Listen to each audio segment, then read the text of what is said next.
Okay, so today we're diving into a really radical new idea for AI. We're talking about a proposal that claims we can move beyond the whole guessing game that AI plays right now and actually build a system that can know things. Yeah, I know, it's a complete tear down and rebuild of how we think about AI's foundations, so let's get into it. So, you got to start with this question, right? How can the smartest AI, the ones that can write poetry or code complex software, still make just the dumbest mistakes? You've seen it. They confidently make up facts completely out of thin air. And these hallucinations, as we call them, they're not just some small bug we can patch. No, they're a symptom of a much, much deeper problem with how AI works at its core. And the source material for this idea uses this absolutely brilliant metaphor to explain the problem. So imagine an AI, and it's locked in a room with every book ever written. Infinite text, right? But there are no windows. It can read all about the sun, the sky, the trees, but it can never, ever actually look outside to see if any of it is real. And that right there, that gets to the absolute core of the problem. See, current AI doesn't understand anything. Its entire job, the only thing it's doing, is predicting the next most statistically likely word based on all the patterns it saw in those books. It's a master of correlation, a pattern-matching machine, but it has zero, and I mean zero, comprehension. And this is the crucial point. You really have to wrap your head around this. When an AI gives you a correct answer, it's not because it knows the fact. It's just because the words in your question are statistically glued to the words in the answer from its training data. So to the AI, a real fact feels exactly the same as a made-up hallucination. There's no difference. It has no internal truth meter whatsoever. Okay, so this one foundational flaw, it's basically backed the entire AI industry into a corner. And it's created two, let's call them massive, unsustainable crises that we're all facing right now. So the first one is what the research calls the Ptolemaic Crisis. And it's a great analogy. Think way back to ancient astronomy, right? They had this flawed Earth-centered model of the universe. And to make it work, they kept adding these super complex patches called epicycles. Well, we're doing the exact same thing with AI today.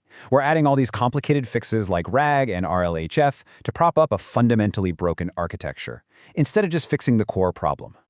And all that brute force patching leads us straight into the thermodynamic crisis. I mean, the sheer scale of the inefficiency here it's just staggering. A single AI query can burn through 100,000 watts of power. Now think about this. Your brain, right now, is running on about 20 watts, like a dim light bulb. The gap isn't just big, it's absolutely astronomical. But you know what? Nature offers a way better model. Just look at the Peregrine Falcon. It's performing these incredibly complex, real-time calculations to hunt, and it does it with insane energy efficiency. Why? Because it uses what's called Sparse Intelligence. It only lights up the exact brain circuits it needs for the task. It can't afford to guess. It can't afford to hallucinate, because if it does, it starves. So the big question is, how do we build an AI that's more like that Falcon and, well, less like a giant power plant? The proposed solution is pretty amazing, and it comes from a technology we all use every single day, but probably never think about in this way. Your router, the internet. Okay, stay with me here. On a network, any network, your device gets an IP address. The easiest way to think about it is like a temporary mailing address.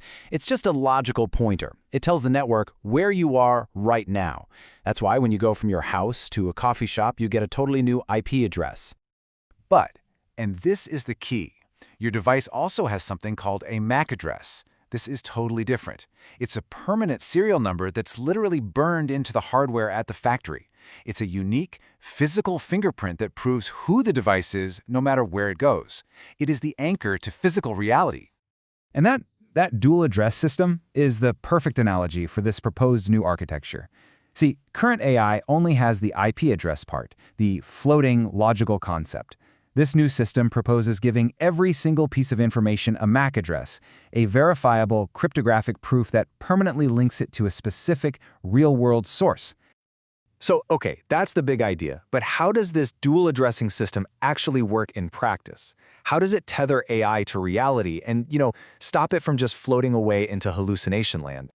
All right, let's take a concrete example, like a medical X-ray. First, the AI does what it's good at. It identifies the pattern. It says, this looks like pneumonia. That's the Conceptual Content Identifier, or CCI. That's the logical IP address. But then, and this is the new part, it immediately has to look for the cryptographically traceable identifier, the CTI. That's the MAC address, the proof. It asks, which doctor verified this? On which machine? At what exact time? It literally demands a receipt from reality. And this ability to check for that valid MAC address, that proof, it enables maybe the most critical safety feature of all, something called active refusal. It's simple. If the AI can't find a verifiable cryptographic link to reality for a piece of information, it's forced to say, I don't know. It is physically incapable of guessing. This whole process has a really cool name, Topological Puncture. Think back to that windowless room. This is the act of poking a sharp, verifiable hole in the wall, of piercing that self-referential bubble of just words, words, words, with an undeniable, grounded fact from the real world outside. Now, what's really fascinating is that this new architecture, it isn't just some clever engineering trick. It's actually built on a really deep foundation of philosophical and scientific principles about a very old question. How do we know what's true? It really starts with a philosopher named C.S. Peirce. He argued that for anything to have meaning, you need three parts. You need the sign, like the word tree. You need the interpretant, that's the idea of a tree in your mind. And, this is the crucial part, you need the object, the actual physical tree out there in the world. The problem? Current AI is missing that third leg of the stool. It only has the word and the idea. This new architecture is designed specifically to build that missing link back to the real object. The next pillar comes from the work of Judea Pearl on causality. You've all heard the phrase, correlation does not imply causation, right? Well, that's his whole world. Because this new system tracks verifiable, time-stamped events in a specific sequence, it can finally move beyond just seeing that, A and B happen together a lot. It can start to understand the mechanism, the actual cause and effect, which is a huge leap. Then there's the biologist Michael Levin, who completely redefines what intelligence even is. He says it's not about how much data you can accumulate, how many books are in your windowless room. No, intelligence is a dynamic flow. It's the ability to efficiently close the gap between a problem and a solution. And that's exactly why that 1-watt energy goal is so important. It lets intelligence become this nimble, real-time process, not a slow, heavy computation. And finally, there's Mark Burgess's promise theory. This provides the social framework for how a whole network of these AIs can actually learn to trust each other. It's pretty simple. Each little component in the network makes a verifiable promise to provide accurate, grounded data. And over time, as those promises are kept again and again, a reputation for truthfulness just naturally emerges. It creates what Burgess calls a physics of trust across the whole system. Okay, so what happens when you put all of this together? The engineering, the philosophy. What do you get? Well, the implications are just massive. We are not just talking about building a better chatbot here. We're talking about the potential for a fundamentally new kind of global intelligence. They call it a halonic architecture. And what it means is that you could own your personal data completely, while still allowing it to contribute insights to a sort of global brain. And because it's so incredibly efficient, it totally democratizes AI. It moves it away from these giant, centralized data centers and puts it right onto your smartphone. And the best part? It's compliant with privacy laws by its very nature, by default. And this all leads to this really powerful, almost humbling redefinition of intelligence that comes from the source material. It's not about what you accumulate. It's not about being the smartest thing in the room. It's about what flows through you towards reducing stress in the system you serve. It's about being useful, solving real problems efficiently and truthfully. So I'll leave you with this final thought to chew on. If we actually build an AI that stops being a tool that just guesses, what does it become? If it can directly sense and verify and begin to understand reality on a global scale, it's not really just a tool anymore, is it?